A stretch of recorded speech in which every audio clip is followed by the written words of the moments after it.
On redémarre.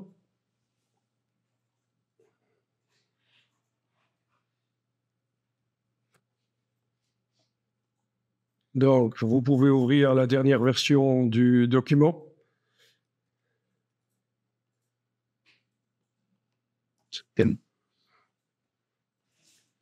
Bien, alors pour démarrer là-dessus, on va mettre des bandeaux, des filets horizontaux sur le dessus de la page. On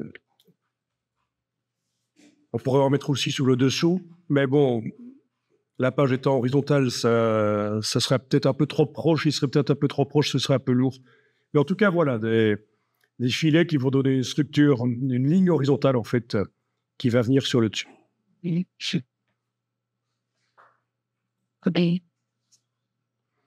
Alors, on va dans le gabarit.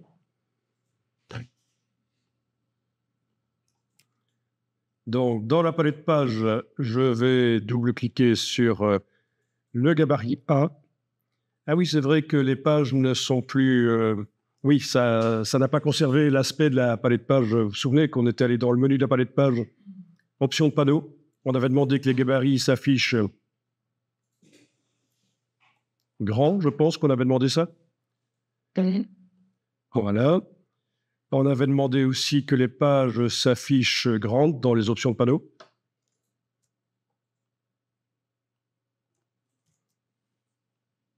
Donc, c'est menu de la palette page, option de panneau. Et donc, je suis allé mettre les pages et les gabarits en vignettes grandes. Et ce qu'on avait fait aussi, c'est menu de la palette page, afficher les pages horizontalement. Menu de la palette page, afficher les pages horizontalement, comme ça on avait un truc un peu plus sympa. Suivant la dimension que je donne à la palette page, j'ai donc les pages qui se mettent l'une à côté de l'autre.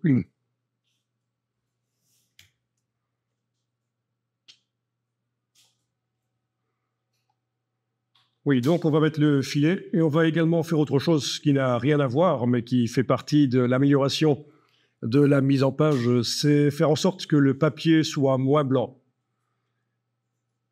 Et vous allez voir quel est l'intérêt de faire en sorte que le papier soit un peu sali. Donc, dans la palette page, je double-clique sur le gabarit.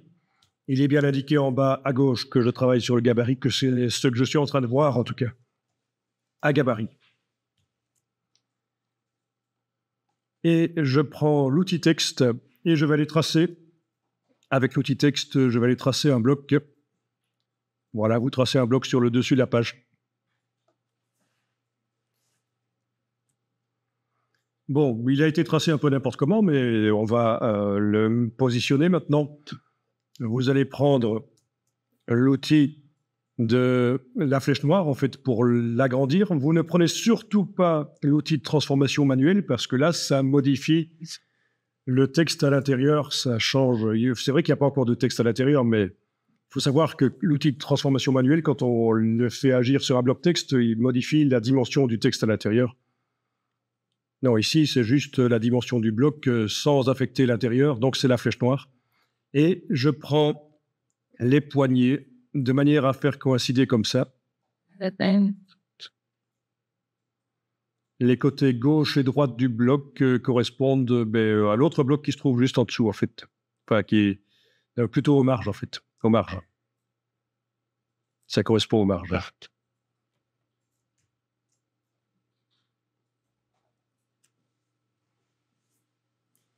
Bien, si vous voulez donner une hauteur particulière à ce bloc, on peut le redimensionner.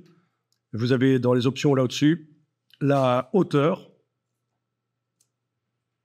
Et si vous voulez que le bas du bloc ne bouge pas, il va falloir, avant de modifier la hauteur, il va falloir indiquer ici que c'est le bas du bloc qui ne va pas bouger. Donc, dans les points de référence, vous pouvez enclencher un des 3 points du bas, n'importe lequel, puisqu'on ne va modifier que la hauteur. Et vous pouvez, par exemple, indiquer 25 points, 25, touche tabulation pour valider. Et voilà, le bloc a exactement 25 points de hauteur. Donc, comme ça, vous voyez comment redimensionner en faisant en sorte, c'est un petit rappel, en faisant en sorte que un des côtés du bloc ne bouge pas. C'est donc le point de référence. On indique quel est le point qui ne bougera pas.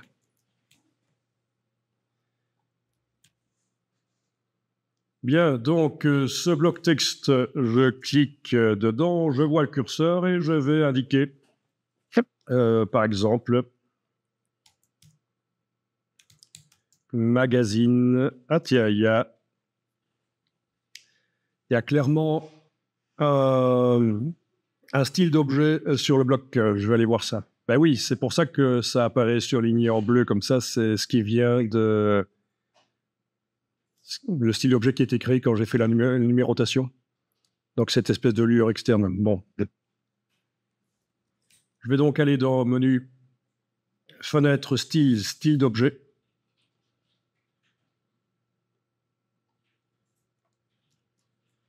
Voilà, et réappliquer un bloc de texte standard avec la touche Alt. Je clique sur le style bloc de texte standard.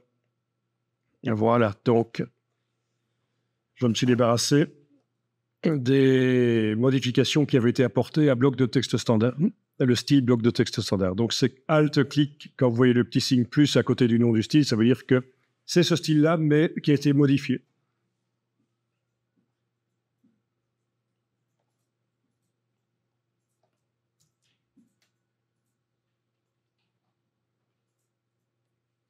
Bah, ok. Vous tapez ce que vous voulez, de toute façon.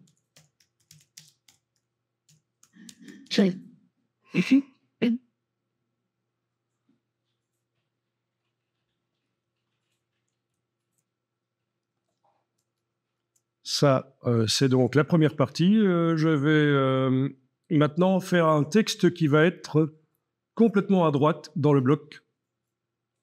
Donc, le texte actuellement est aligné à gauche. Si je vais voir dans menu texte paragraphe. Ah oui, un truc à vérifier, c'est peut-être le style de paragraphe aussi. Ah oui, pour l'instant, c'est corps du texte qui est sur le... Oui, c'est le même style, c'est corps du texte. OK, mais on va s'éloigner de ça après. En tout cas, voilà, dans la palette paragraphe, je vois que le texte actuellement, évidemment, est en alignement à gauche. Et je voudrais que la suite du texte soit en alignement à droite. Eh bien, c'est pas possible de faire les deux. Par contre, ce qu'on peut faire, c'est une tabulation de retrait à droite, c'est-à-dire un signe de tabulation particulier qui chasse complètement à droite le texte qui suit le curseur.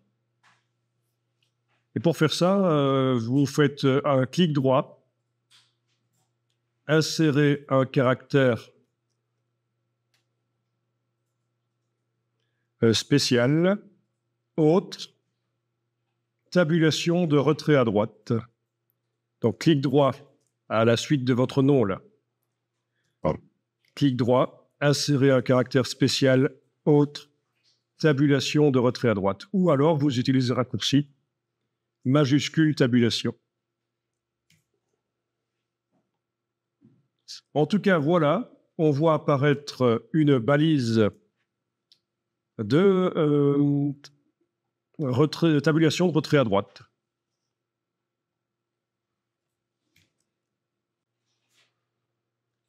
Et quand vous cliquez avec le curseur, donc, vous voyez que le curseur clignote à droite. Donc ça fonctionne, ça chasse le texte sur la droite. Je tape par exemple la date. Voilà. Donc intéressant, du texte qui est à la fois aligné à gauche et à droite. N'oubliez pas d'enregistrer votre document.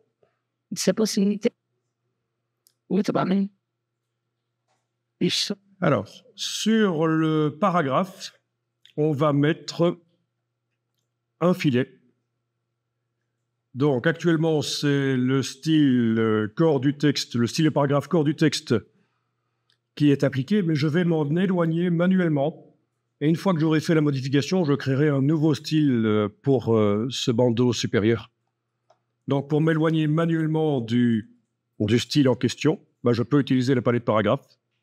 Donc, on sait que normalement, quand on utilise les styles de paragraphe, il ne faut plus aller manuellement modifier les choses.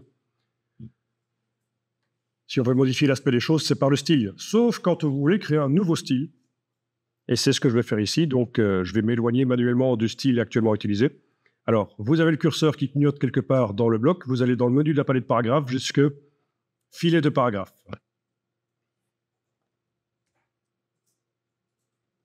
Et on va faire un filet au-dessous. Donc, vous avez filet au-dessus, vous n'enclenchez pas, vous allez demander filet au-dessous. Voilà, vous enclenchez. Avec la case aperçue enclenchée aussi, vous allez le voir. Le voilà. Donc, c'est le filet sous le texte.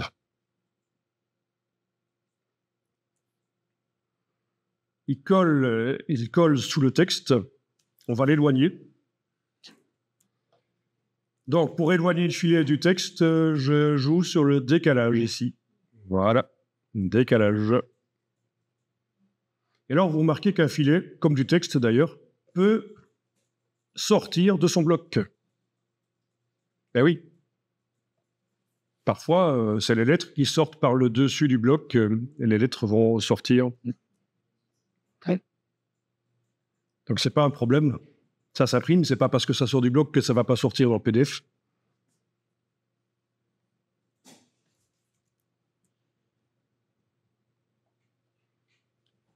Alors, vous avez la possibilité de faire en sorte que le filet aille plus loin à gauche. Ce serait peut-être un peu plus gracieux, que ça déborde un peu vers la gauche et un peu vers la droite.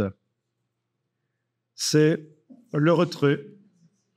Et il faut faire un retrait négatif pour que ça sorte à gauche. Si. Moins 6 points, par exemple. Et un retrait négatif aussi pour que ça sorte à droite. Voilà.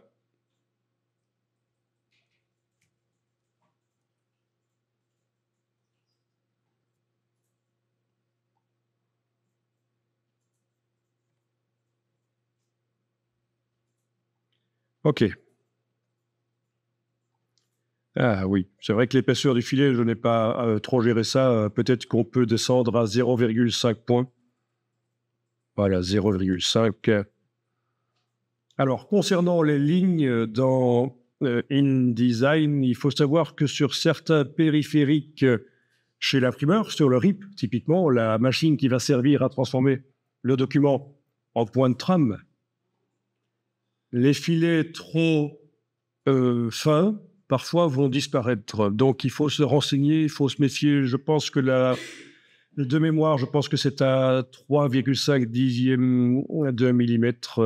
Oui, à 0,35 millimètres que ça va disparaître. Il faut aller se renseigner, mais il y a des trucs vicieux à ce propos. Hein. Et ça, normalement, l'imprimeur, quand il va voir votre document, il va quand même jeter un coup d'œil avant de le ripper. Il va repérer s'il y a des problèmes ou pas.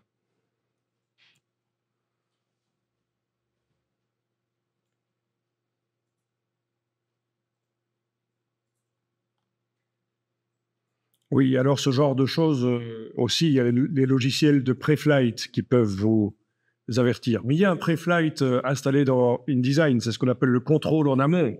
C'est-à-dire, le pré-flight, c'est un vol test en fait, hein, c'est un vol d'essai, on appelle ça en français. C'est donc, avant de réellement imprimer le document, on fait comme si on l'imprimait, ou comme si on le ripait chez l'imprimeur, et on repère les problèmes.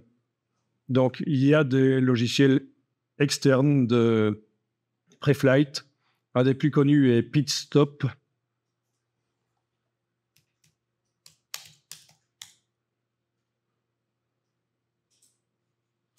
PitStop que je devrais taper print parce que sinon je tombe évidemment sur les voitures de course puisque PitStop veut dire stand, comment est-ce qu'on appelle ça, arrêt au stand, voilà.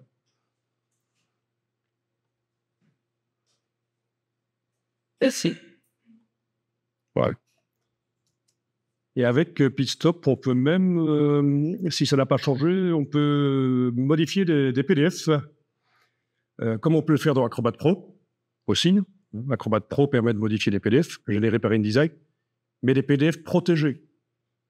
Donc, je pense que ça permet de passer outre de la protection. Donc, sachez-le, même si vous protégez votre PDF, pour qu'on ne puisse pas le modifier, certains logiciels comme PitStop pourront le modifier. mais c'est pas tout le monde qui a pit stop. Il faut déjà savoir l'utiliser. Et le prix est quand même de 38 $ par mois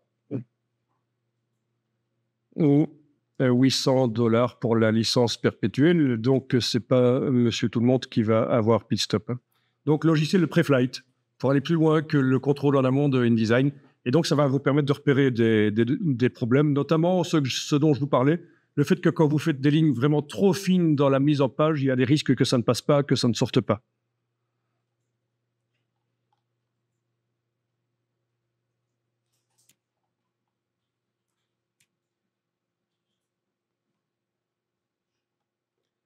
Mais bon, là, à 0,5 d'épaisseur, on est bon, il n'y a pas de problème.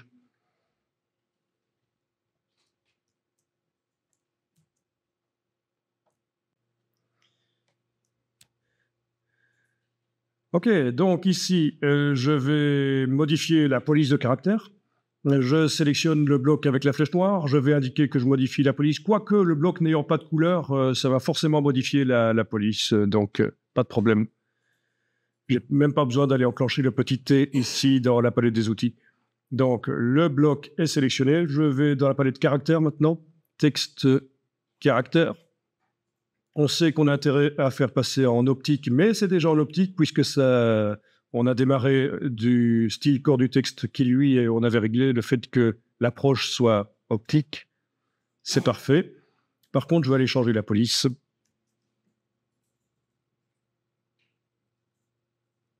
Vous prenez ce que vous voulez, c'est juste pour l'exemple.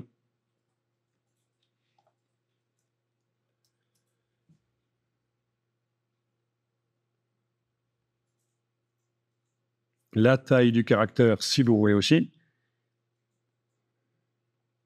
Voilà, et on va faire un style de paragraphe au départ de ça.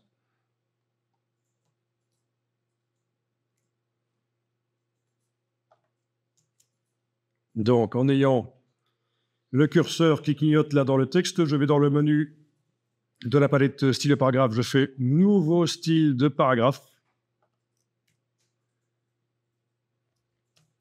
Et je vais l'appeler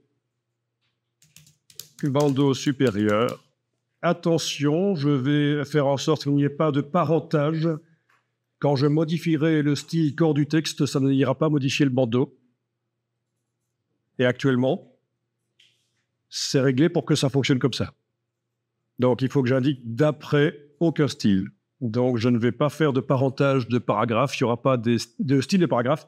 Il n'y aura pas des styles qui seront les parents d'autres styles. Je peux cocher « Appliquer le style à la sélection ». OK. Et voilà. Bon, alors c'est vrai que c'est dans un gabarit et faire un style, c'est peut-être pas ultra nécessaire, mais ça me permettra de modifier les deux pages gauche et droite d'un coup s'il peut. Parce qu'il va y avoir un autre bandeau sur la page de droite.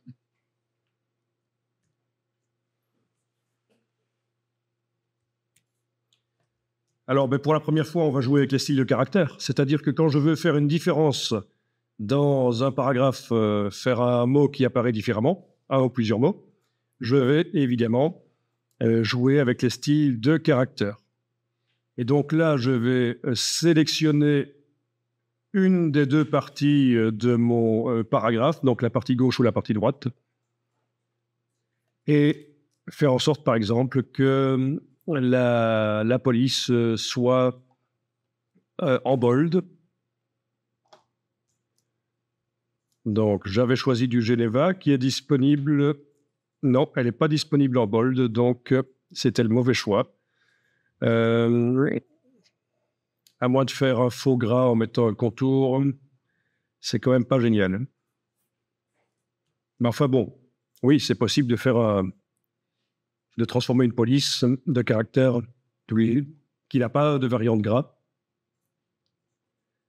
C'est possible de la mettre en gras. Ceci dit, je fais juste un test ici.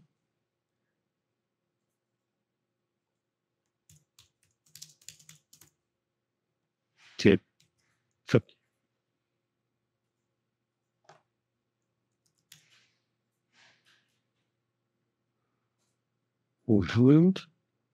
Yep. Bon, ben, faisons un faux gras. Sur la police ici, vous allez pouvoir mettre un petit contour noir. Vous activez, donc après avoir sélectionné la police, vous activez la case contour et vous choisissez que ce soit du noir. Voilà. Donc c'est évidemment beaucoup trop. Je vais aller dans la palette contour, menu fenêtre contour, pour diminuer le contour. À la place de 1 point, je vais tester à 0,25. Voilà, 0,25 points. Ça me fait une police plus épaisse. Donc, grâce au contour, c'est le faux gras. Bon, c'est quelque chose qu'on rencontre encore assez souvent dans plein de logiciels. Le petit B pour faire bold, qui n'existe plus dans InDesign, sauf si je me trompe. Mais le faux gras, voilà la manière de le faire.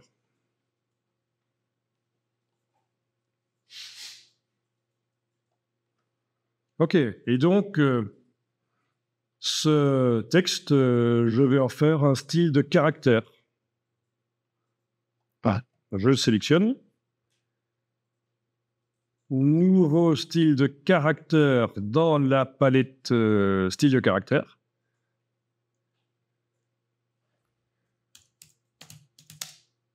Je vais l'appeler Geneva faux gras pour Bordeaux supérieur. Et je coche appliquer le style à la sélection. Et alors, qu'est-ce qui est indiqué dans ce style de caractère?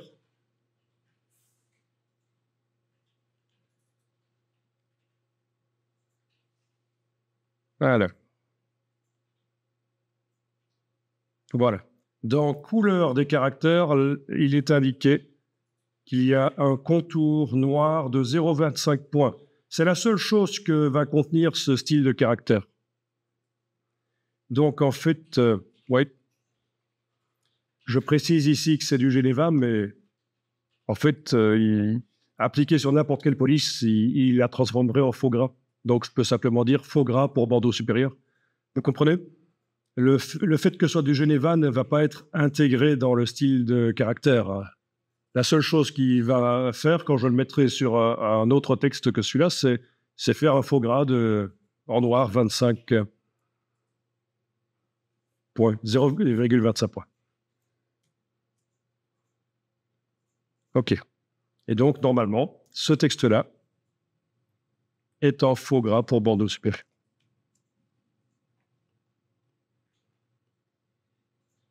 Je vais enregistrer le document.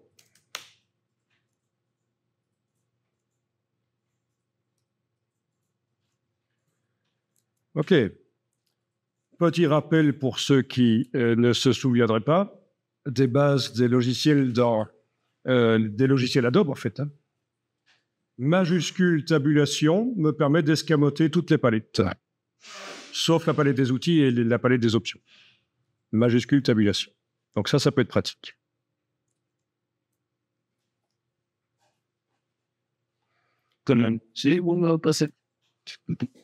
Bien. Eh ben voilà ce que ça donne. C'est le genre de choses qu'on voit quand même assez souvent.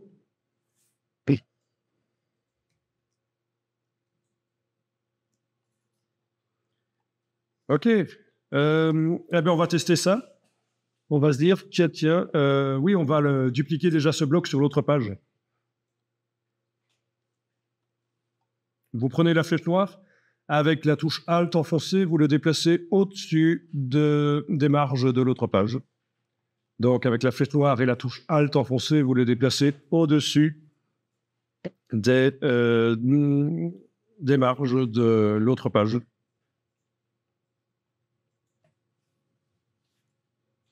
Et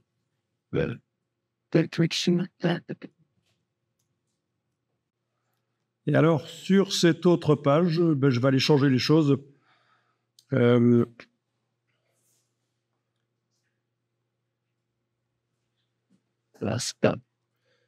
Voilà, je vais indiquer par exemple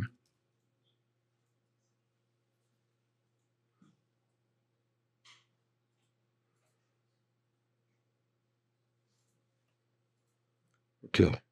Alors, on peut indiquer édition spéciale. Je sais qu'on a fait en anglais de l'autre côté, mais bon, voilà, édition spéciale.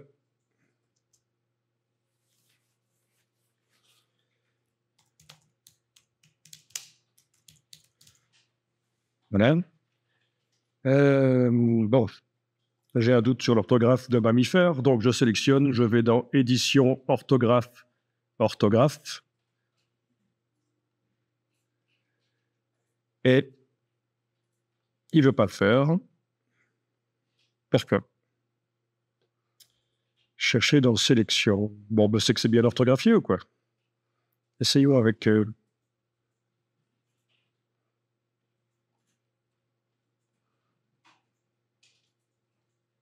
Oui.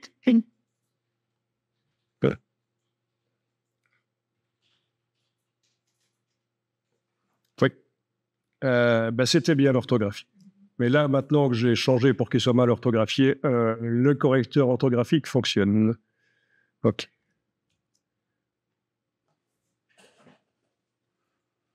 Alors, concernant l'orthographe, j'en ai peut-être déjà parlé. Non. Il n'y a pas de correction grammaticale dans InDesign, mais vous pouvez ajouter un correcteur orthographique externe, qui est payant. Alors, il y en a deux qui sont connus, Prolexis et Antidote. Moi, j'en ai un ici, donc il fonctionne et il est accessible là par le dessus de l'écran. Que je sois dans n'importe quel logiciel, je peux faire une recherche orthographique, une correction orthographique grammaticale. Sur quel compte là? Alors,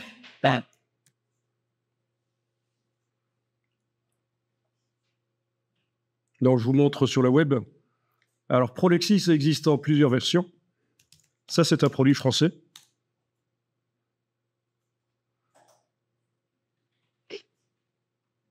Ça fait aussi la correction typographique, c'est-à-dire que dans InDesign, ça va vous corriger toutes les erreurs typographiques que vous auriez faites.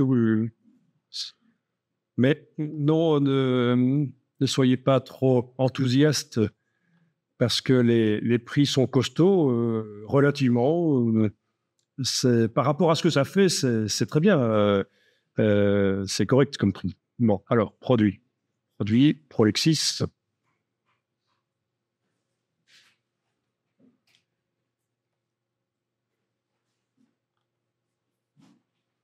Bon, pour ce qui est d'acheter, où sont les prix? Achat.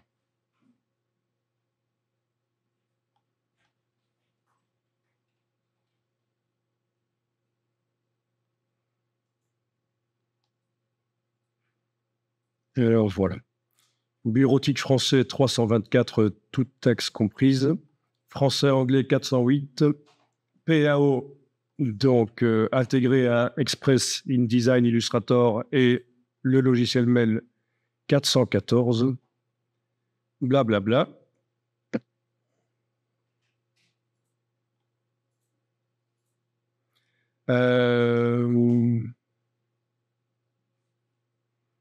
Oui.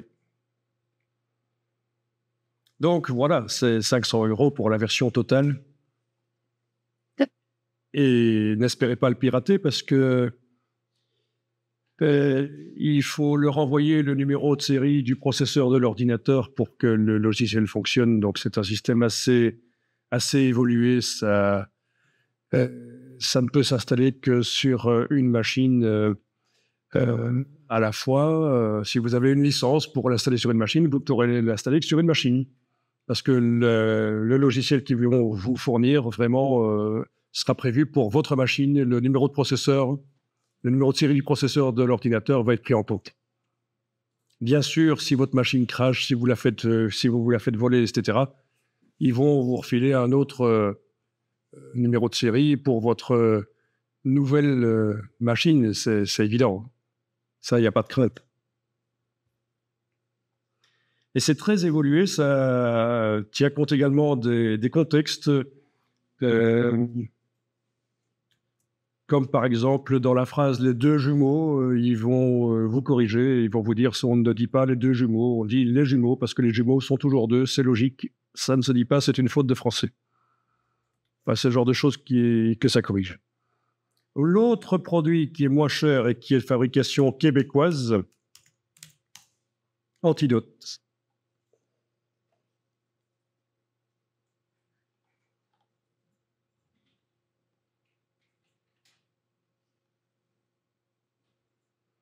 Voilà, Antidote.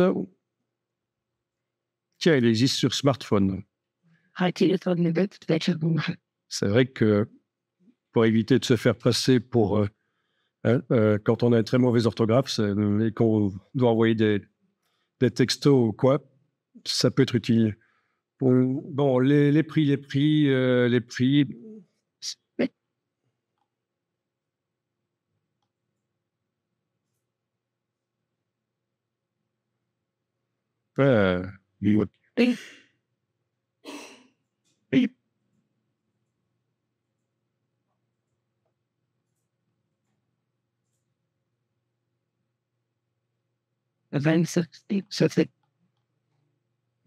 Voilà, donc là, on est à ce prix-là.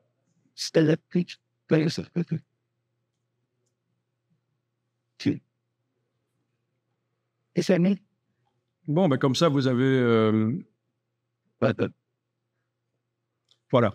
Donc, ce prix-là pour la version française, et puis en plus, vous pouvez avoir le module anglais pour ce prix-là.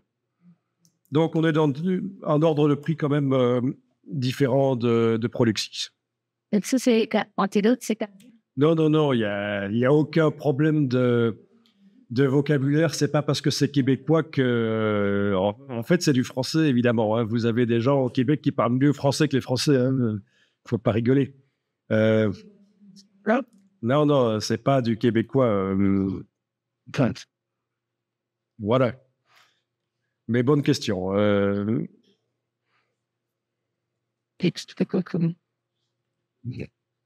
OK.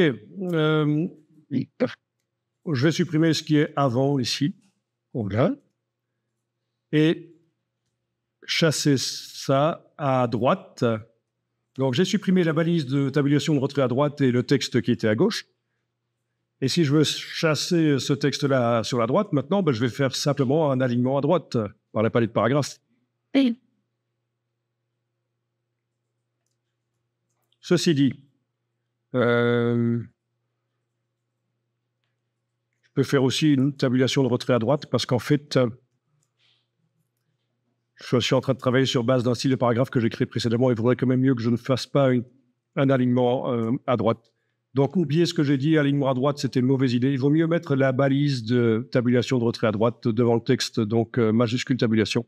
Comme ça, mon style de paragraphe bandeau supérieur qui était valable pour la page de gauche reste valable pour la page de droite. Mais oui, parce que si je commence à mettre un alignement à droite alors que dans le style de paragraphe, il est indiqué que c'est un alignement à gauche, ça ne va pas.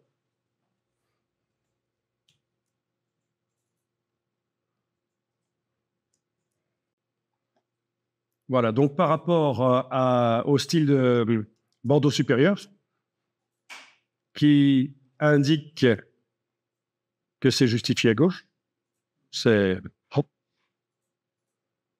à gauche.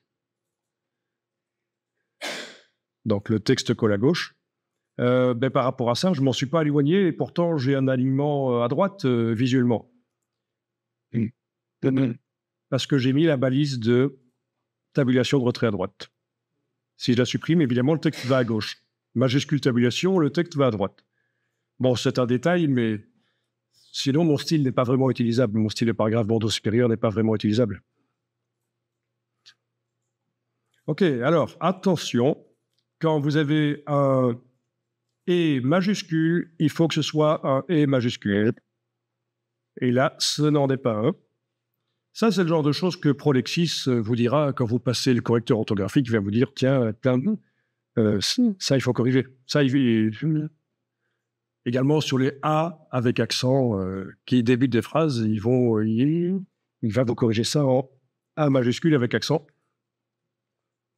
Alors, pour arriver à mettre un E avec accent, un E majuscule avec accent, vous avez texte glyphe. Non, pas texte glyphe. Oui, texte glyphe, c'est bien ça, je disais bien. Menu texte glyphe, et vous avez le panneau des glyphes, c'est-à-dire tous les caractères que la police peut faire. Vous voyez, c'est bien la police en question qui est là sélectionnée. La police que vous avez choisie. Et si c'est une police qui n'est pas prévue que pour faire de l'anglais, vous avez forcément quelque part un E accentué.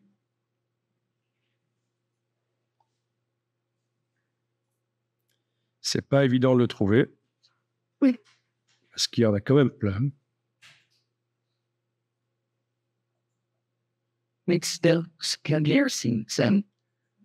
Oui, il existe des raccourcis clavier. C'est d'ailleurs à ça que servent les infobules quand on survole. Ça vous donne le code ASCII de la lettre. Mais c'est chipon. En tout cas, les raccourcis qui font intervenir le code ASCII, c'est chipon. Bon, il y en a quand même beaucoup. Donc, autre méthode plus simple que le glyphe, c'est de taper la lettre en minuscule et la sélectionner, et puis la capitaliser. Texte, modifier la casse, capitale. Et voilà. Bon, alors le truc pour le taper directement dans le texte, si vous voulez taper directement, honnêtement, moi, je tape pas directement les E accentués, parce que je passe de toute façon le correcteur orthographique, grammatical, typographique après, et tout ça est corrigé tout seul. Alors, je vous montre. Là, je tape le E minuscule. D'accord, je suis clair. Là, j'enclenche la touche verrouillage majuscule sur le clavier. Je tape le E minuscule. C'est un 2. Bon. Je supprime. Là, je passe de la configuration clavier français numérique à la configuration français tout simplement. Et, c'est le cas de le dire, et voilà le E minuscule, je supprime. Avec la touche verrouillage majuscule enfoncé, ça me fait directement un E majuscule. Donc, c'est ça l'astuce. Il faut que la touche verrouillage majuscule soit enclenchée sur le clavier. Il faut taper le E minuscule, ça fait un E majuscule. Si je suis en clavier français et pas français numérique. Bon, tout ça est bien compliqué. Et en plus, ça, c'est pour le Mac. Maintenant, sur le Windows, c'est encore une autre histoire. Donc, passez les correcteurs orthographiques. De toute façon, le correcteur de InDesign va vous le dire.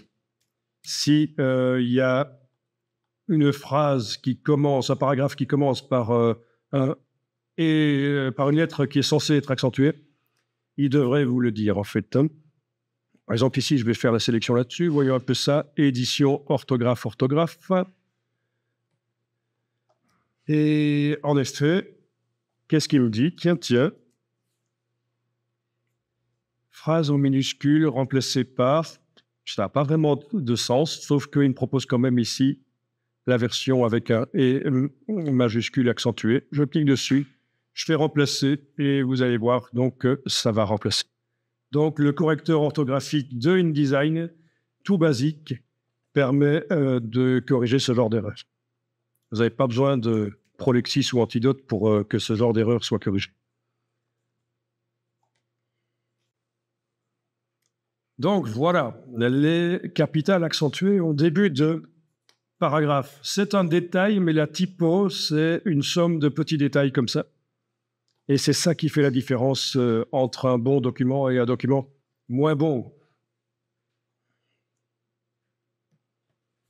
Donc, si on va maintenant dans la palette de pages sur les pages, on va remarquer que nos bandeaux se trouvent là, au-dessus, pas de problème. Si, quand même problème, parce que ça déborde sur les paragraphes. Haha. Voyez? Vous avez ça aussi? Ça déborde sur les paragraphes? Le bandeau, le filet? Bon, que faire alors? Je retourne dans le gabarit. Je vais faire 2 fenêtres sur le document. Menu, fenêtre, disposition, nouvelle fenêtre. Fenêtre, disposition, nouvelle fenêtre. J'ai donc 2 fenêtres côte à côte ouvertes sur le même document. Fenêtre, disposition, nouvelle fenêtre. Dans la fenêtre de droite, je vais aller regarder ce que ça donne dans le document. Je double-clique sur une des pages dans la palette pages pendant que je suis en train de travailler dans la fenêtre de droite. Et voilà, je vois ce que ça donne dans le document. Sur la fenêtre de gauche qui me montre le gabarit, je vais aller travailler. Et qu'est-ce que je vais faire? Est-ce que je vais abaisser le bloc texte? Le redimensionner? Certainement pas. Parce que ça m'arrange vraiment que les blocs, le bloc texte en bas et le bloc bandeau au-dessus, collent à la marge. Parce que vous savez, on l'a fait, ça me permet de bouger les marges et les blocs vont bouger avec, s'ils sont collés aux marges. Donc il faut absolument, dans la mesure du possible, faire en sorte que les blocs collent aux marges. Mais donc ce que je vais faire, c'est, si je veux abaisser le texte dans le bloc, c'est une marge intérieure. Vous sélectionnez les 2 blocs du gabarit. Clic, majuscule, clic. Tant qu'à faire, on va le faire sur les 2 blocs texte, évidemment. Et vous allez dans Objet, Options de bloc de texte. Dans le gabarit, vous activez les 2 blocs. Clic, majuscule, clic avec la flèche noire. Vous allez dans Objet, Options de bloc de texte. Vous cochez la case aperçue. Et vous allez casser la chaîne des marges pour pouvoir faire une marge intérieure, une marge de tête, une marge du haut, qui va être différente des 3 autres. Voilà. Touche majuscule pour que ça aille plus vite quand je clique sur les petites flèches ici. Et donc, je regarde ce que ça donne dans la fenêtre de droite. Ouais, fenêtre de droite que j'aurais pu afficher en mode aperçu, c'eût été encore mieux. Comme ça, je vois encore mieux ce que ça donne.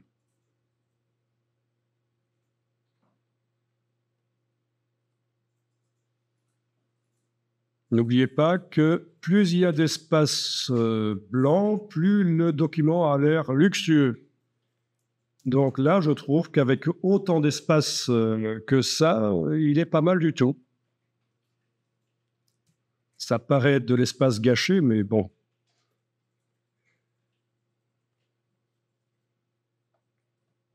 OK. L'image ne bouge pas parce qu'elle est flottante. Vous vous souvenez, elle n'est pas dans le texte, c'est une image flottante.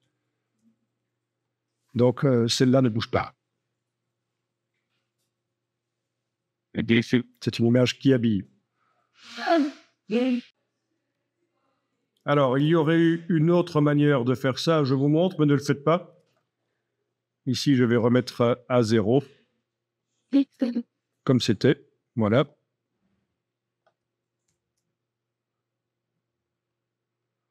Tiens. Donc, c'est quand même pas remis tout à fait à 0. Oui, un peu ça.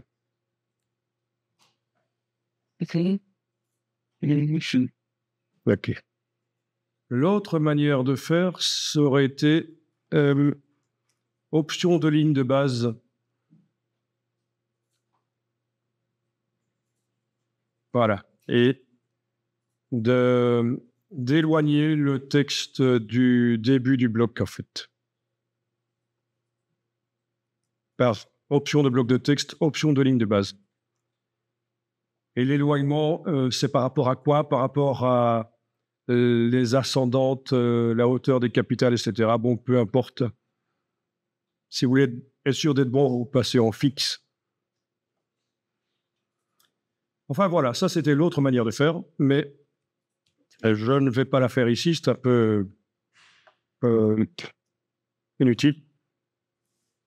Le système de la marge intérieure uniquement en haut, ça marche pas trop mal, là. Carrément. Bon, vous pouvez fermer la fenêtre de gauche qui montrait le gabarit et on revient dans le document affiché uniquement dans une fenêtre. On peut contrôler à distance le style de paragraphe dans le gabarit par texte style de paragraphe. Voilà. Donc, vous êtes en train de travailler dans le document, vous avez cliqué à côté de tout, rien n'est sélectionné. Vous allez pouvoir double-cliquer sur bandeau supérieur, le style de paragraphe bandeau supérieur.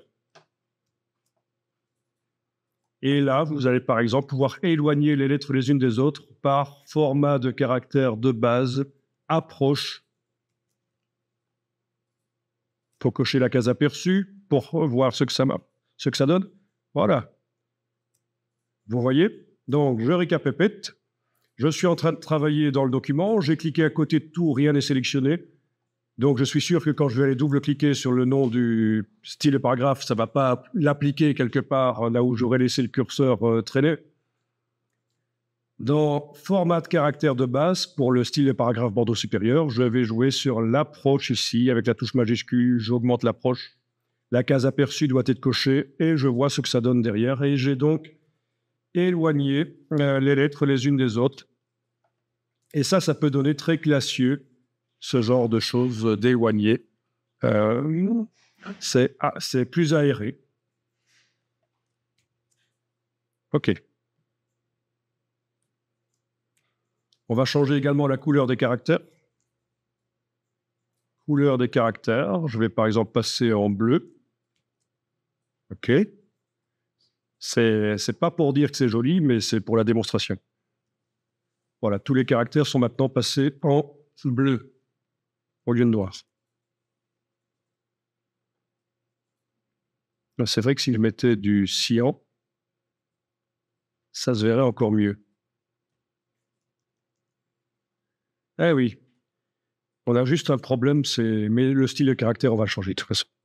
Donc là, en ce qui concerne le texte que j'ai épaissi, j'ai fait un faux gras, ben évidemment, le contour noir est resté sur le texte. Mais il est quand même passé en bleu cyan, comme j'ai demandé. Ça va, vous avez réussi à modifier la couleur du texte Bon. Je ne vous montre pas que le filet, il y avait possibilité de faire en sorte qu'il prenne automatiquement la couleur du texte ou pas. C'était un réglage dans le filet de paragraphe. Donc, je pourrais avoir un filet de couleurs différentes du texte si je voulais. C'est dans le filet de paragraphe. Donc, je vous montre quand même parce qu'il faut savoir que si vous voulez modifier, c'est par le style de paragraphe dans filet, ici. Voilà. Et c'est un filet au-dessous qu'on a mis. Et voilà, c'est là qu'on décide si le filet prend la couleur du texte ou une autre couleur. Donc, je vous montre quand même, parce que sinon, si je ne vous montre pas, vous risquez de penser que c'est dans la palette, dans le menu de la palette paragraphe qu'il faut aller le modifier. Mais non, puisqu'on travaillait au départ d'un style, maintenant, tout est là maintenant. Tout le contenu des palettes se trouve là. OK. Et alors, vous vous souvenez qu'on avait fait un style de caractères? Donc, toujours en n'ayant rien qui est sélectionné, je vais aller double-cliquer sur faux gras pour bandeau supérieur. Et là, je peux faire couleur des caractères, aller changer la couleur. Je vais le mettre en rose, par exemple. Case aperçue cochée. Voilà, ça c'est le rose pour le contour. Donc là, je viens de double-cliquer sur le style de caractère faux gras pour bandeau supérieur. Celui qui s'applique donc sur les caractères qui sont là, à gauche, sur la page de gauche. Je suis allé dans ce style, modifier la couleur des caractères. J'ai mis du rose en contour. Je vais mettre également du rose en fond. Et voilà, j'ai le texte, le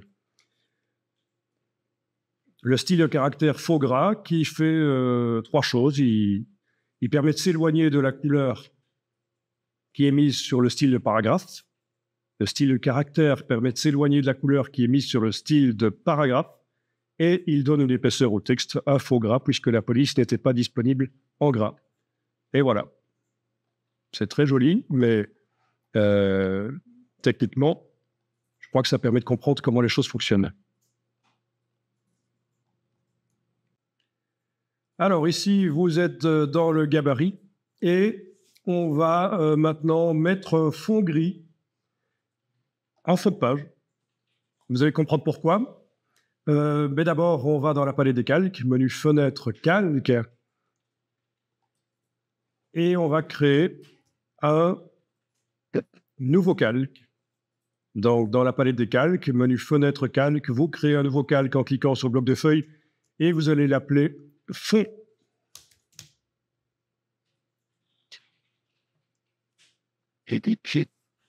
Et ce fond, vous allez le déplacer sous le calque 1. Vous êtes bien en train de travailler sur ce calque, il est en surbrillance. Ça veut dire que le prochain objet qui va être fait va arriver sur ce calque. Et alors, dans le gabarit, vous allez créer un bloc. Vous prenez l'outil rectangulaire.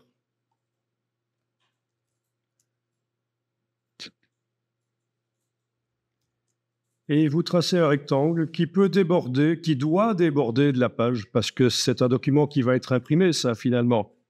Donc, si je mets un fond qui va jusqu'au bord de la page, il faut qu'en fait, dans InDesign, il déborde au-delà de la page. On va faire ce qu'on appelle du fond perdu. Donc, vous voyez que le rectangle, je l'ai fait plus grand que la page, que la double page, d'ailleurs.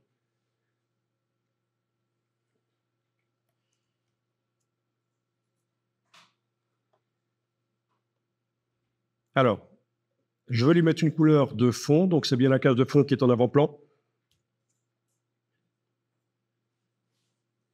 Menu fenêtre, couleur, nuancier.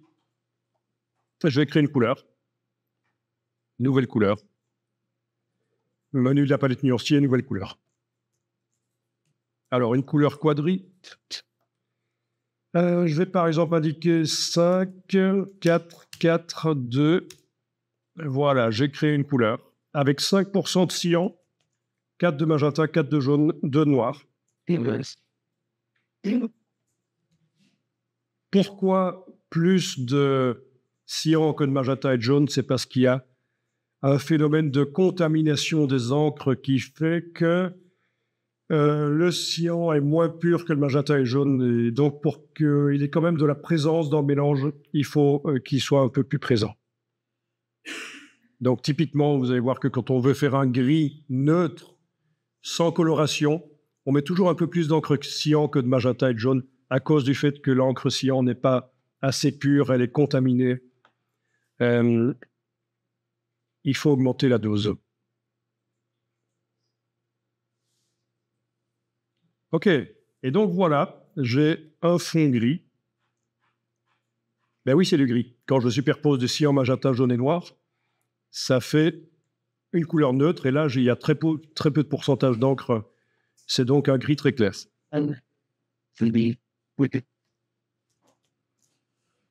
Bon, j'aurais pu faire 7, 5, 5, 3 ou des choses comme ça. Hein. Et en fait, je pourrais même calculer ça dans Photoshop, demander à Photoshop de me donner les valeurs. En créant un gris RVB dans Photoshop et en le convertissant vers le CMJN que l'imprimeur m'a désigné comme étant le CMJN vers lequel je vais imprimer. Et le CMJN vers lequel je vais imprimer, ça dépend du type de papier que j'ai choisi. Parce qu'il existe plein de CMJN. Mais bon, je ne vais pas trop compliquer les choses ici. Sachez que vous avez fait donc ce qu'on appelle un gris quadri. Donc un gris riche qui n'est pas seulement composé d'encre noire, mais qui est composé de cyan, magenta, jaune et noir superposés. Et alors, je l'ai mis dans le mauvais calque, c'est malin. Il est arrivé dans le mauvais calque, c'est pas grave, je vais le transférer. Vous prenez le petit carré et vous le déplacez vers le calque fond. Voilà. Et là, il est bien dans le bon calque. Le petit carré pour transférer l'objet que j'ai créé, le transférer d'un calque à l'autre. Oui.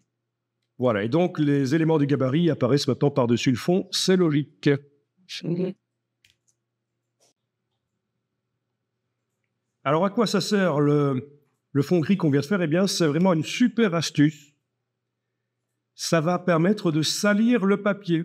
Le papier va avoir l'air moins lumineux. à cause de tous ces petits minuscules points d'encre qui seront invisibles à l'œil nu, mais ça va salir le papier. Résultat, quand vous allez sur les photos, là, vous pouvez aller sur votre document, sur une des pages, eh bien, vos photos contiennent peut-être des parties blanches. À l'endroit où sont les photos, le fond gris ne se met pas sur les parties blanches. Et ça va vraiment donner de la dynamique aux photos. Ça va donner de la dynamique aux photos, le fait que le papier soit sali, sauf à l'endroit du blanc de la photo. Alors là, je suis juste un peu ennuyé parce que je n'ai pas vraiment de photo avec du blanc dedans, mais je vais aller en chercher une et l'amener là sur le côté.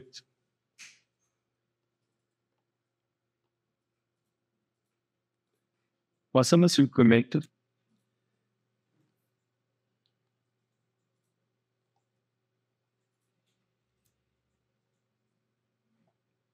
Alors, voyons ça. Je vais apporter une image qui a vraiment, voilà, une image qui a vraiment du blanc sur elle, notamment celle-là, par exemple. Voilà. Celle-là. OK. Donc là, en ayant un fond gris, la partie blanche de la photo va paraître plus lumineuse que le papier. Ce sera comme si la photo était plus lumineuse que le papier. C'est une illusion d'optique. Il faut savoir que l'œil recherche toujours le blanc dans ce qu'il voit, le point de référence, on appelle ça. Et donc, il va le trouver dans les photos. Et le papier ne sera pas le blanc de référence parce qu'il ne sera pas tellement lumineux. Donc, quelle que soit la publication papier que vous faites, cette astuce-là vous permettra d'avoir des photos qui ont plus de dynamique, plus de pêche, sans devoir même les retoucher, en fait. Il n'y a eu aucune retouche, c'est une illusion d'optique.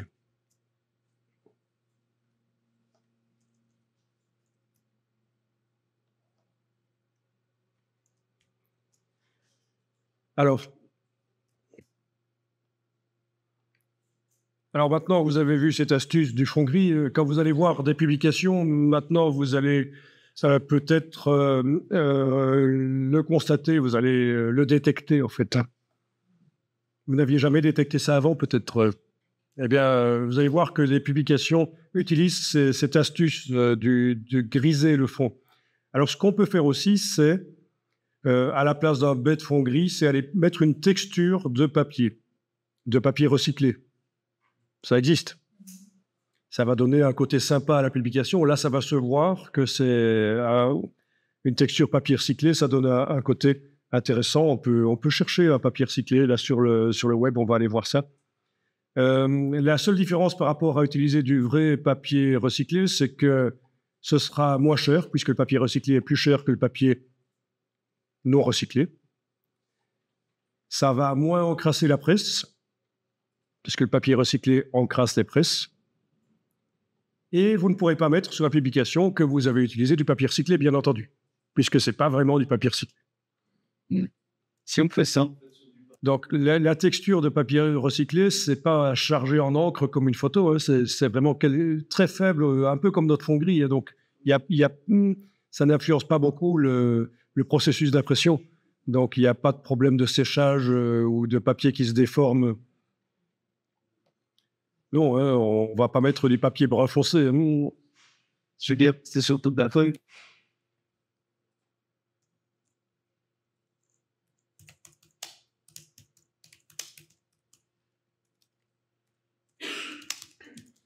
Voilà, par exemple, Paper Texture, public domaine. Bon, bien entendu, on peut faire soi-même sa texture de papier. Alors, voyons un peu celle-là éventuellement. Enfin, vous prenez ce que vous voulez. Voilà. Donc, du papier recyclé. Enfin, c'est plutôt du cartonné ici, mais c'est pas grave parce qu'on va atténuer sa présence dans la publication. On a en tout cas cet aspect fibreux.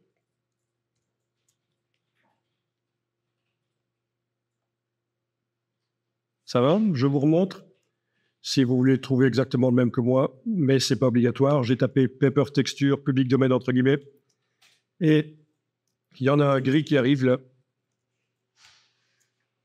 J'ai fait un contrôle-clic, puis j'ai cliqué sur afficher l'image, et là je fais un clic droit, enregistrer l'image sous, et je vais l'enregistrer donc dans le dossier de notre premier jour là.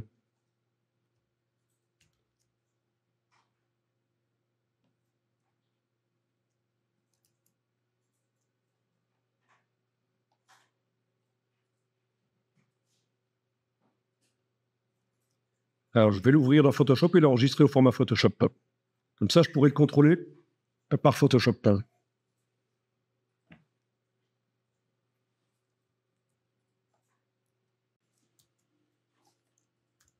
Donc, dans Photoshop, j'ouvre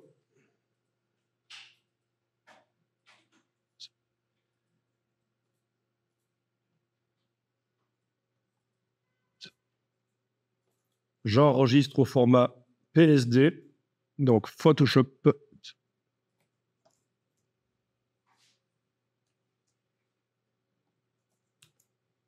Dans InDesign, dans le gabarit, je sélectionne mon bloc que j'avais rempli de gris précédemment.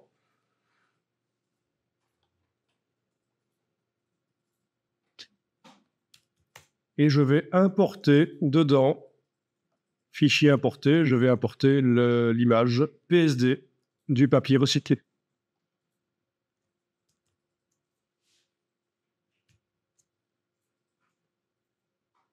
Voilà. Oui.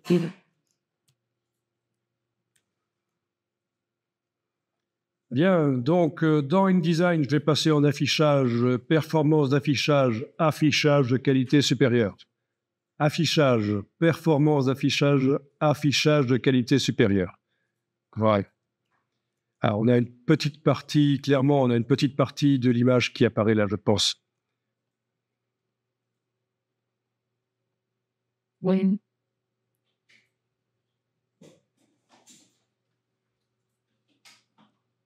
Mais oui, voilà. Quand je zoome en arrière, voilà la taille de mon image. Le cadre bleu.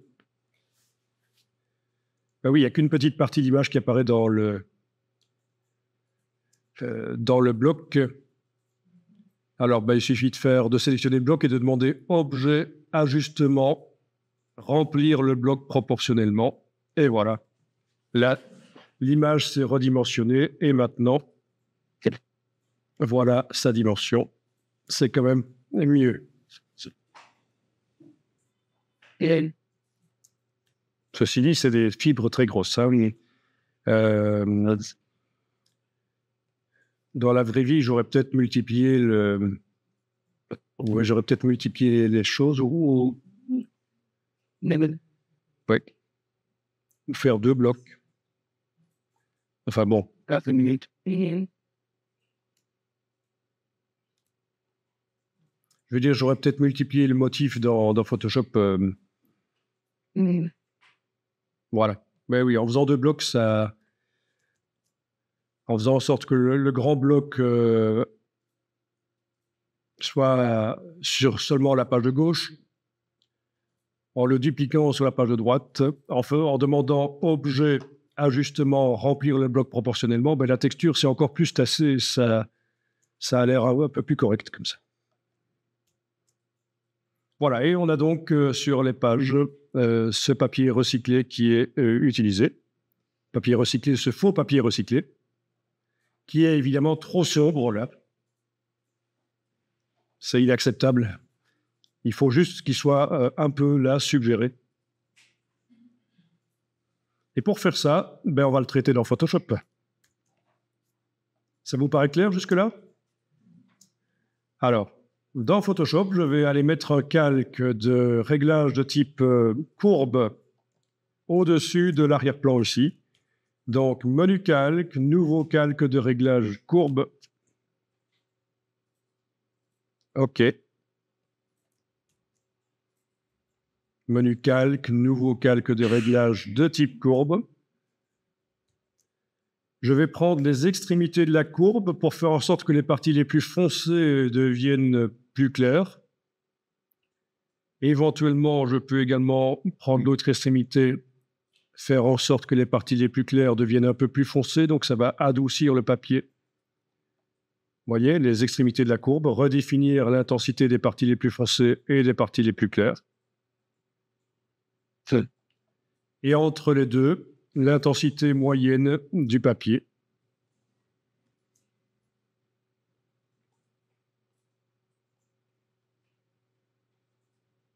Voilà, voilà. Donc, vous décidez à quel point vous voulez que les fibres soient contrastées ou pas. C'est la position des deux extrémités de la courbe qui règle le contraste. Et puis, le poids des milieux, c'est l'intensité lumineuse. Voilà une manière de faire. Quand je fais fichier enregistré et que je retourne dans InDesign, dans la palette lien, on va me proposer de faire la mise à jour de l'image. Photoshop. Je fais la mise à jour, ça devient plus clair.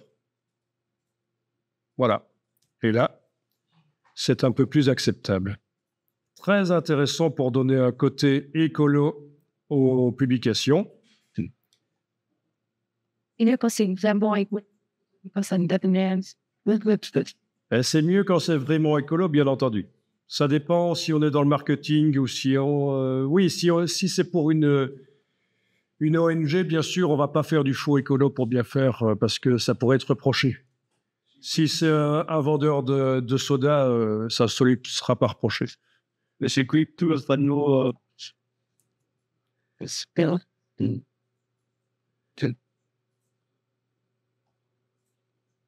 le site.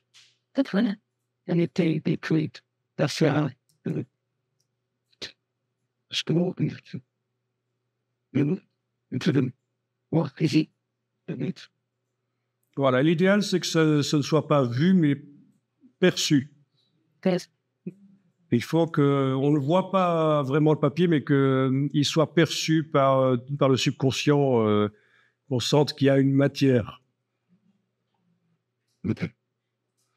Pour vraiment voir ce que ça donne, il faut faire un test. Il faut sortir ça sur une imprimante jet d'encre, faire ce qu'on appelle une épreuve.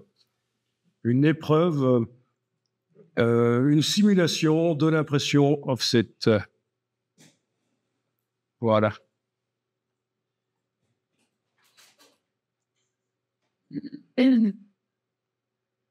Et quand vous faites donc fichier imprimé, on va pas réellement imprimer ici, mais vous pouvez tester. Vous faites fichier imprimé. Je suis pas sûr que vous allez arriver dans une boîte comme moi parce qu'il n'y a peut-être pas de driver d'imprimante installé chez vous. Mais en tout cas, voilà. Par exemple, si j'imprime sur la Canon IP 4800, qui est une imprimante quand même de haut de gamme, elle est capable de faire une simulation d'un matériel moins performant comme l'offset de l'imprimeur. Et comment est-ce qu'on fait pour faire ça? Il faudra cocher l'option épreuve. Bon, c'est un peu plus compliqué que ça. Mais j'ai plein de vidéos qui expliquent comment faire de la gestion des couleurs. Oui, c'est dans la partie gestion des couleurs ici. Épreuve. Et en tout cas, voilà, vous voyez que vous pouvez faire une épreuve du profil qui est indiqué dans InDesign comme étant le profil CMJN sur lequel on va imprimer, c'est-à-dire la norme FOGRA 39. Ça correspond à un certain type de papier, ça. La presse chez l'imprimeur ne change pas, les encres non plus. Mais le papier, c'est celui que vous choisissez et ça influence le profil d'impression. C'est comme si on avait plein de presses différentes possibles, sauf que c'est toujours la même, c'est juste le papier qui change. D'accord? Et donc, du papier lisse en Europe, ce sera la norme FOGRA 39, mais l'imprimeur vous renseigne tout ça, en fait. Et donc, voilà comment on fait une simulation de l'impression offset sur une imprimante jet d'encre. C'est avec la fonction épreuve du système de gestion des couleurs. Qu'on n'utilise que dans ce cas-là, parce que en général, quand on imprime, on a envie que les couleurs soient bien saturées comme au maximum possible, telles qu'on les voit sur l'écran.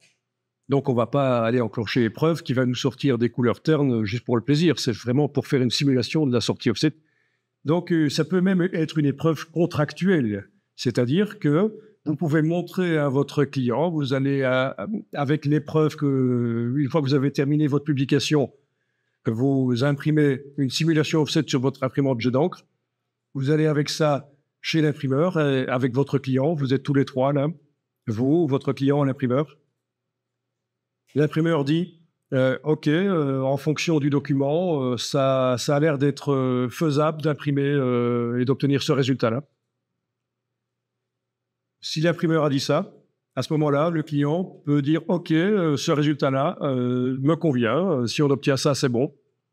Et alors, il va signer, il va faire une signature contractuelle sur les épreuves pour dire OK, c'est ça. Si on sort ça de la presse, c'est acceptable. Donc, c'est ce qu'on appelle une épreuve contractuelle. Bon, c'est un peu plus compliqué ça parce que il y a des systèmes d'épreuvage contractuels. On peut aussi faire avec un PDF électronique.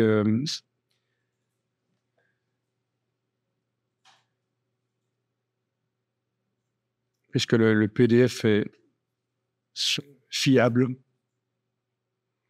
Voilà. J'annule ici.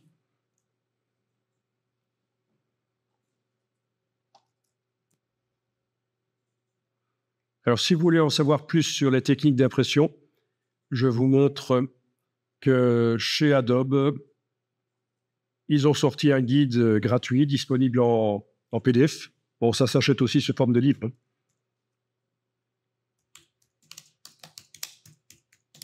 Je tape Print Guide Adobe et je tombe sur un PDF, le Printing Guide de Adobe. Et vous aurez plein d'infos super intéressantes. Oui, il y en a d'autres qui proposent ça aussi. Et voilà, et ça sur Amazon, ici, vous avez la version papier du livre. Oui, en fait, il parle de la même chose ici. Il parle du guide du PDF de Adobe, en fait.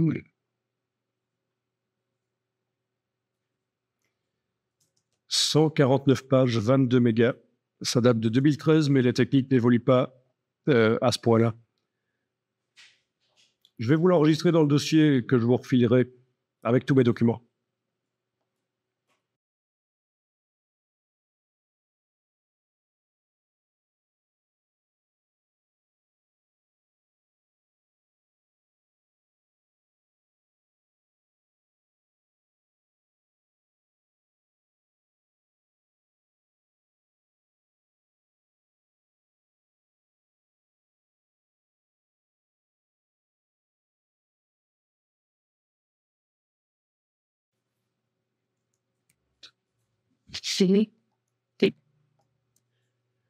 OK, alors,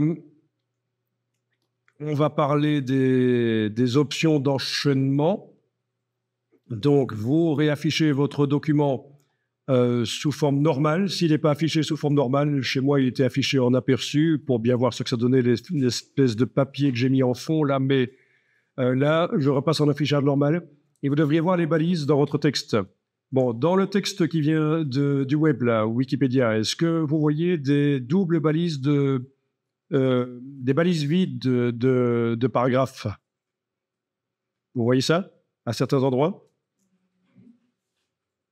Ben, on va les supprimer.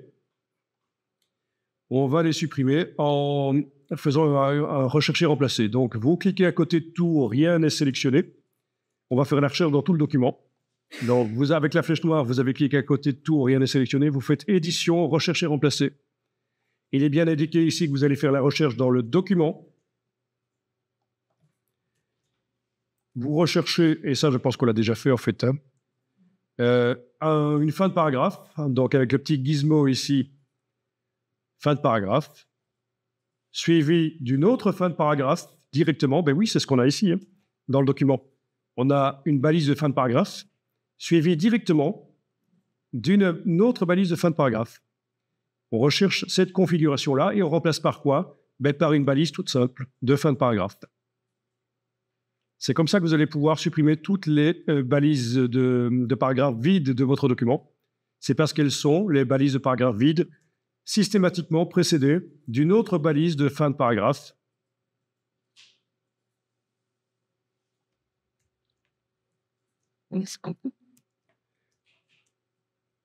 Donc, tout remplacer. Voilà. 3 modifications effectuées. Tout remplacer à nouveau. 2 modifications effectuées. Tout remplacer à nouveau jusqu'à ce que ça vous indique 0 modification effectuée. Ça veut dire qu'à aucun endroit dans le document, vous avez 2 balises de fin de paragraphe qui se suivent. Elles ont toutes été remplacées.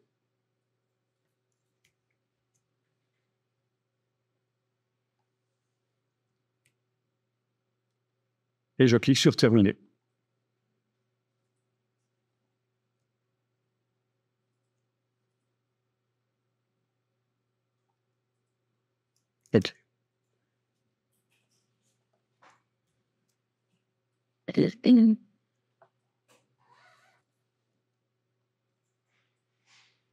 Alors, vous allez rapidement mettre des images dans le flux du texte. On n'a pas encore d'images dans le flux du texte, mais on a mis au point le style de paragraphe et le style d'objet qui permettent de les placer rapidement. Donc, sur une page, pas les deux premières 48, pas les pages 48-49 sur lesquelles on a mis des images flottantes qui habillent, mais sur les autres pages, les suivantes, par exemple 50.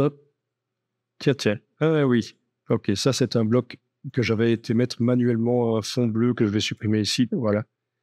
Donc sur les pages 50-51, vous allez pouvoir insérer des images. Donc vous allez d'abord les amener sur le côté de la page ici, le côté de la page 50, fichier importé, vous allez chercher 2 images, n'importe lesquelles.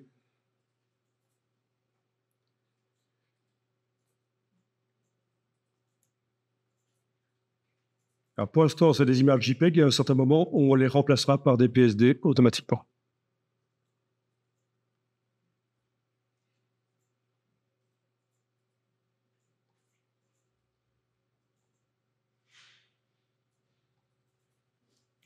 Voilà. OK. Vous avez 2 images sur le côté? Oui. Bon, je vous remontre rapidement, puis après vous testez. Il faut d'abord créer un paragraphe vide.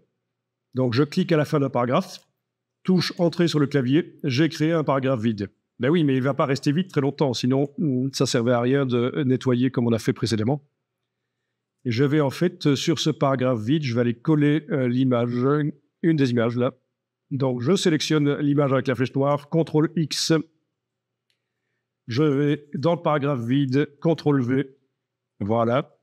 Je lui applique le style de paragraphe que j'ai spécialement mis au point dans le gabarit précédemment pour les images, c'est-à-dire le style image centrée dans la colonne. Donc, j'ai appliqué au paragraphe qui supporte l'image, j'ai appliqué le style image centrée dans la colonne.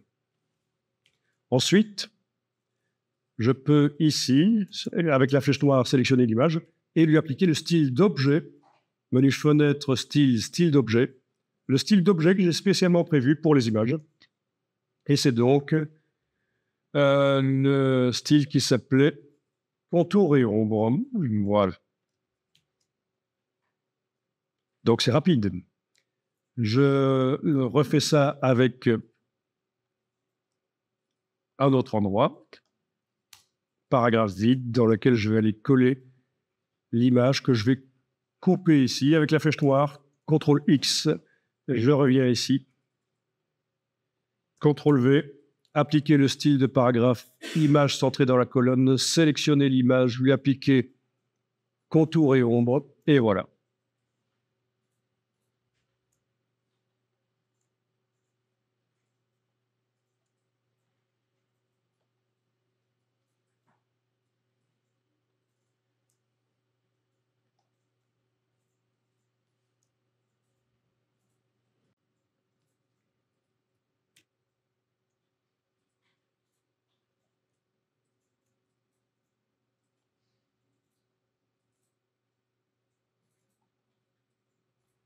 Voilà, encore une petite pour la route. en créant éventuellement un paragraphe là où il n'y en a pas encore, en mettant le curseur texte dans un paragraphe au début des phrases, touche entrée, une fois, deux fois, remonter sur le paragraphe vide et aller coller une image là-bas.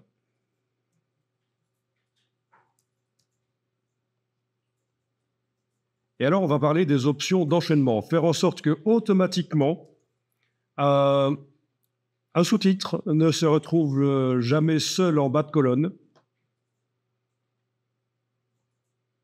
Faire en sorte qu'une image ne se retrouve jamais seule en début de colonne.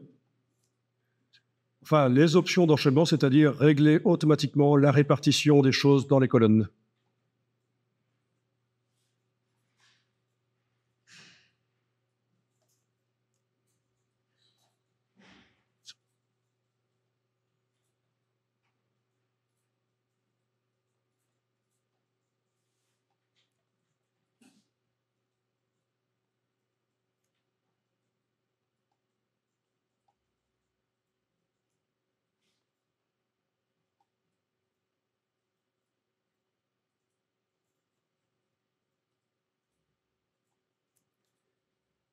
Parce qu'il faut absolument automatiser. Quand vous avez vraiment beaucoup de pages et beaucoup d'images, il faut automatiser la manière dont les choses se répartissent, la manière dont le texte va se répartir.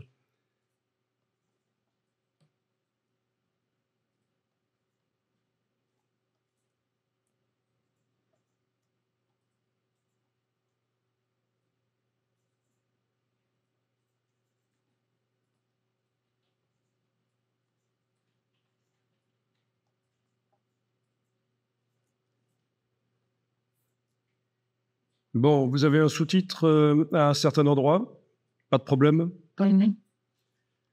Bien. Alors, le sous-titre que j'ai mis au point, le style pour le sous-titre, il a un petit problème, c'est que bon, le sous-titre, il est un peu trop collé au paragraphe qui précède. En plus de mettre de l'espace après sous-titre, il va falloir que j'en mette avant. Donc, vous cliquez à côté de tout, rien n'est sélectionné. Vous allez dans la palette des styles de paragraphes. On a titre de second niveau, c'est les sous-titres. Dans retrait et espacement, on voit qu'on a mis de l'espace après, oui, mais il faut en mettre aussi avant, pour l'éloigner du paragraphe précédent. Voilà. Et je vais peut-être même mettre 0 espace après, mais en tout cas un espace avant. Vous voyez, dans le cas du sous-titre, c'est quand même plus logique que ce soit comme ça. Il est quand même plus collé au paragraphe qui le suit qu'au paragraphe qui le précède. Et donc, j'ai même été ici pour le titre de second niveau, donc mettre pas d'espace après et un espace avant de 20 points, ce qui m'a mis quand même de l'espace. Voilà. Sauvegardez votre document pour ne pas perdre ça. Évidemment, quand je dis sauvegarder, c'est toujours sous un nom différent. C'est mieux. Bien. Donc, vous avez des sous-titres. Vous avez certainement, comme moi ici, un sous-titre dans une colonne. Forcément. Alors, regardez ce que je vais faire. Je vais prendre un peu de mots ici, n'importe quoi. Faire un copier, puis un coller. Une fois, 2 fois, 3 fois. Vous voyez le sous-titre qui descend? Ça, c'est encore relativement acceptable. Un sous-titre en bas de colonne avec 3 lignes qui suivent. Mais ça devient complètement inacceptable d'avoir un sous-titre qui est seul là avec une seule ligne. Ça n'est pas souhaitable. Voilà. Bon, eh bien, on va faire en sorte, on va aller dans le style de paragraphe titre de second niveau, on va dire que ça ne doit jamais arriver, ce genre de choses.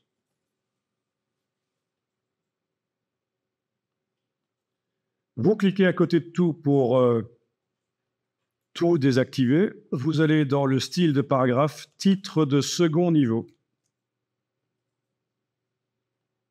Et vous avez les options d'enchaînement.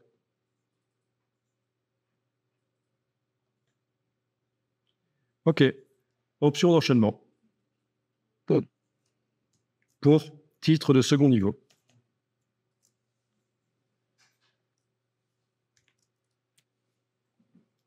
Options d'enchaînement, ça veut dire quelles sont les options qu'on prend sur la manière dont les choses se suivent dans le flux du texte, le passage d'une colonne à l'autre, etc. Voilà. Et alors, paragraphe solidaire, vous allez ici déterminer le nombre de lignes. Vous pouvez aller jusqu'au maximum 5 lignes, paragraphe solidaire. Ça veut dire que le titre de second niveau devra toujours être attaché, suivre au minimum les 5 lignes du paragraphe suivant. Ceci, c'est une option pour que ça fasse la même chose, mais avec le précédent. Mais dans ce cas-ci, ça ne nous intéresse pas, parce qu'un sous-titre, c'est surtout le paragraphe suivant qui est concerné. Donc, paragraphe solidaire, 5 lignes, OK.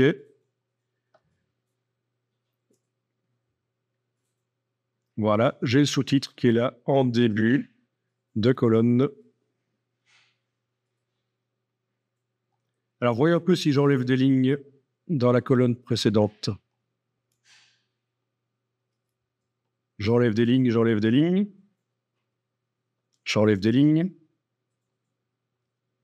Voilà. Et à un certain moment, le sous-titre repasse dans la colonne de gauche, mais avec plein de lignes qui l'accompagnent. Vous voyez?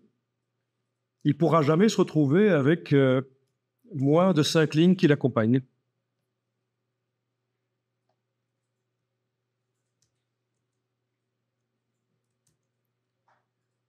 Ça, c'est génial. C'est exactement ce qu'il faut. Si on veut quand même que ça ait de la gueule, ce genre de choses, ça ne va pas, évidemment. Un sous-titre en fin de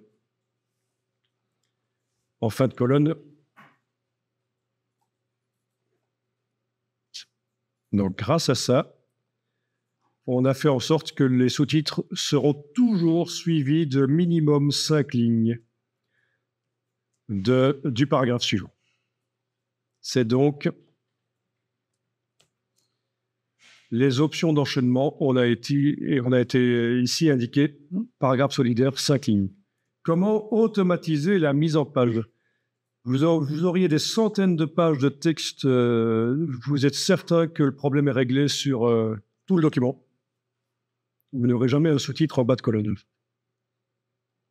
Si vous ne connaissez pas ce système, vous devez tout faire manuellement. Et ça devient catastrophique.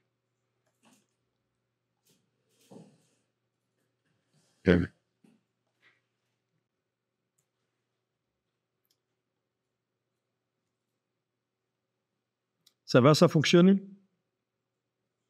Yeah. Yes. Money. Yes. Yeah. Let's go here. Bon, alors ici, je viens de créer un petit paragraphe de 6 lignes. Donc, au départ d'un paragraphe plus grand, j'ai été manuellement scindé.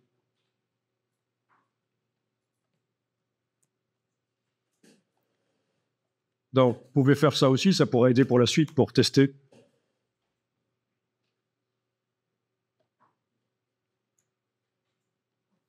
Alors, voyons un peu ce qui se passe quand on multiplie les lignes. Regardez, je suis en train d'ajouter des lignes, un peu n'importe quoi, là, dans le paragraphe d'avant. Et le paragraphe de 6 lignes ici, forcément, s'approche dangereusement du bas de la colonne.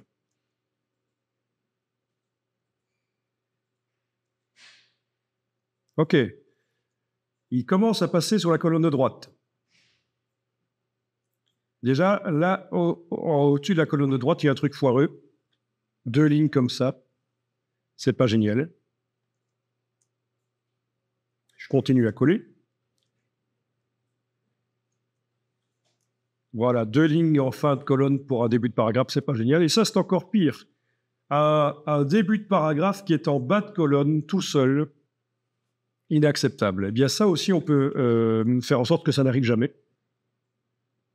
Vous allez cliquer à côté de tout, rien n'est sélectionné. Vous allez dans les styles de paragraphe.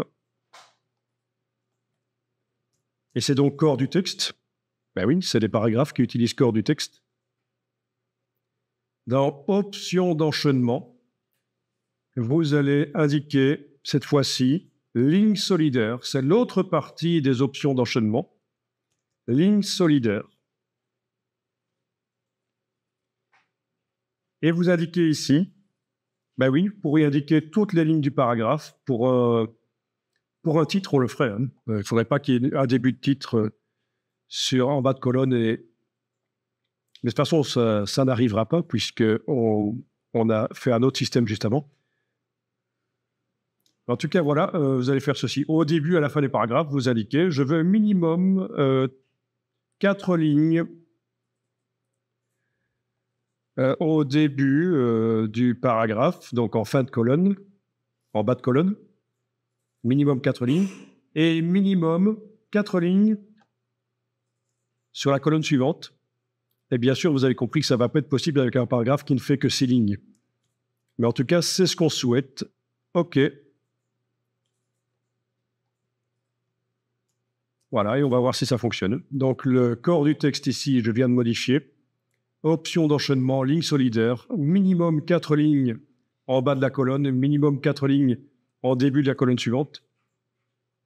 Je vais ici retirer du texte pour faire remonter le paragraphe de la colonne de droite. Il va repasser en colonne de gauche.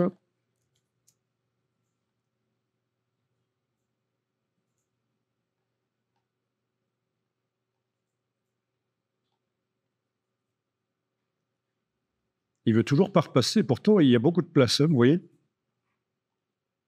Il veut toujours pas repasser. Non, non. Il ne repassera que quand il sera en entier. Parce qu'il n'est pas composé de beaucoup de lignes, en fait. Hein. Avec mon réglage 4-4, il n'y a pas assez. Alors, essayons de l'agrandir un peu. Voilà. Il est composé maintenant de 8 lignes et j'en ai forcément 4 en fin de colonne, 4 en début de colonne. Si j'augmente le texte, il repasse complètement à la colonne de droite. Si je diminue le texte, il repasse complètement dans la colonne de gauche. Vous voyez 4-4, ben, soit c'est 4 lignes en fin de colonne et 4 lignes de l'autre côté, soit il est entier dans une colonne ou l'autre. Génial, ça. D'accord. Évidemment, s'il faisait plus de lignes encore, voilà, on peut avoir ça. 6 lignes en fin de colonne, 4 lignes en début de colonne suivante. Vous comprenez le principe? C'est pas si évident que ça. Hein. Alors, je clique à côté de tout et regardez, je vais aller double-cliquer sur corps du texte et modifier le paramétrage. Option d'enchaînement, je vais dire, tiens, finalement, à la place de 4 et 4, je vais mettre 3 et 3. Résultat, colonne de droite, 3 lignes. Ou si je mettais 5 et 5. Résultat, colonne de droite, 5 lignes.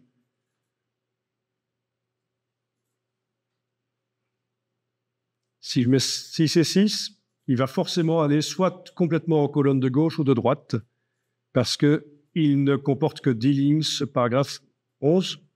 Et 6 et 6, ça fait 12. Et...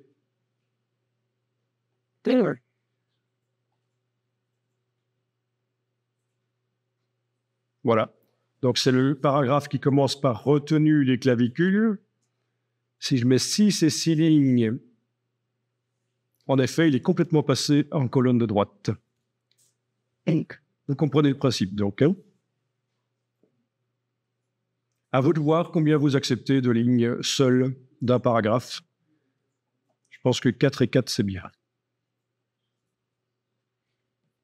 Voilà, donc mon paragraphe qui a 10 lignes, 6 en fin de colonne de gauche, 4 en début de colonne de droite. Les options d'enchaînement. Vous avez vu les deux grands types d'options d'enchaînement. Attacher un paragraphe à un certain nombre de lignes qui le suit et faire en sorte que les lignes seules soient au moins d'un certain nombre. Et j'ai décidé que c'était minimum 4 lignes seules d'un paragraphe quand il passe d'une colonne à l'autre.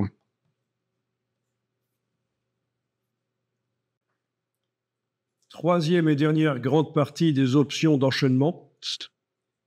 Ici, en fin de colonne, j'ai un grand titre. C'est évidemment foireux. Donc, je clique à côté de tout. Regardez, vous allez tester après si vous voulez. Je vais double-cliquer sur titre de premier niveau. Case aperçue est cochée. Titre de premier niveau, c'est le style qui est appliqué là-dessus. Option d'enchaînement. Et on a vu que je pourrais ici dire qu'il doit forcément être attaché aux lignes qui suivent. Paragraphe solidaire, 4 lignes. C'est ce que j'avais fait pour le sous-titre. Et donc, j'ai mon titre qui est en début de la colonne. Il est forcément attaché.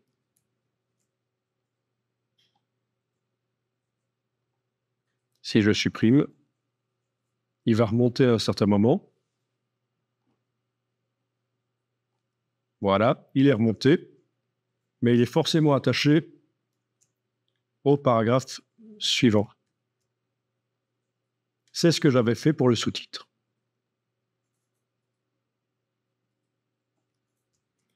Mais je vais faire mieux que ça ici.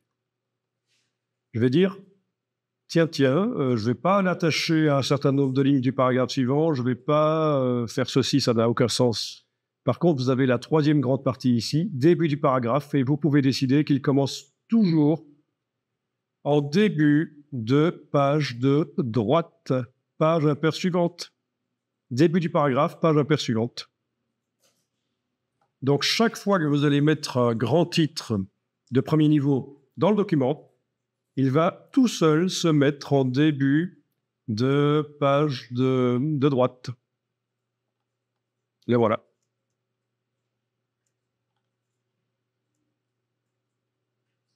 Je fais le test. Je vais ici mettre un autre grand titre.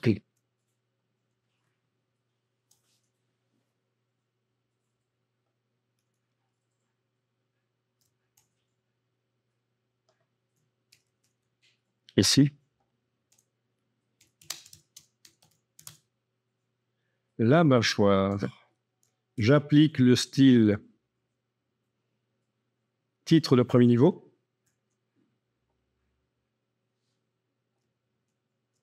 Tout a disparu, mais parce que c'est passé sur la page de droite suivante. Voilà.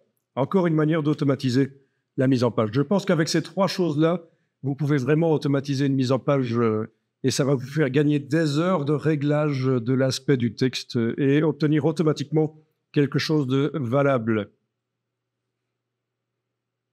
grâce aux options d'enchaînement dans les styles de paragraphes.